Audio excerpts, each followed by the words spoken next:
guys, magluluto na naman tayo ngayon ng ating pang-dinner ngayong gabing to. Yan, so nagprito na nga po ako ng tokwa. Ito po yung tokwa. Yan, at kailangan po natin ng onion grass, garlic, at saka tomato. Yan. At igigisa natin yan guys. Igigisa natin yan mamaya. At lalagyan natin siya ng soy sauce and sugar. Yan. At iyan yung pang-toppings natin mamaya sa ating tokwa. So, hintayin lang po natin maluto. Yun na nga po. Yan. Yan. So, igigisa na po natin yung atin pong bawang. Atin pong bawang. Lahat na po ito. Sunod-sunod na po natin itong igigisa. Garlic.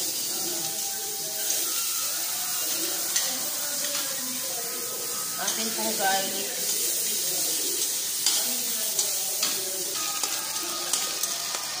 At isusunod po natin yung ating pong onion.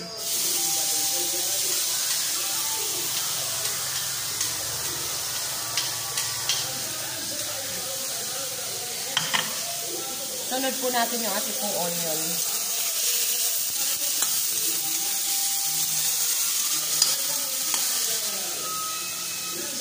At yung ating pong kamatis. Diretso na po natin yung ating pong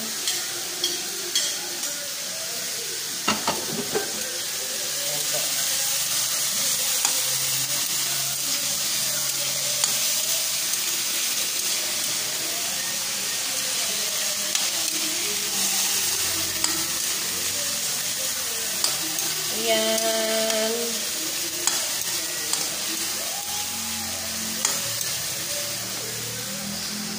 At lagyan na po ng soy sauce. Lagyan po natin ng soy sauce. Soy sauce.